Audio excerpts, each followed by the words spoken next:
Hey, what's going on, guys? Chad Pipkens here, Bassmaster Elite Series Pro, here to give you a big topwater tip. It's a super simple one, but sometimes it's tough to do.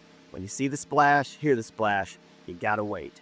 Sometimes you gotta close your eyes, count to 2, whatever you gotta do. For me personally, as soon as I see him eat it, I like to slow reel until I feel pressure. That's basically like counting to 2. 1, 1,000, 2, feel him, set the hook.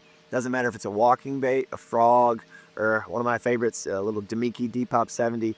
You gotta wait for him to take it down, feel him, set the hook. Good luck.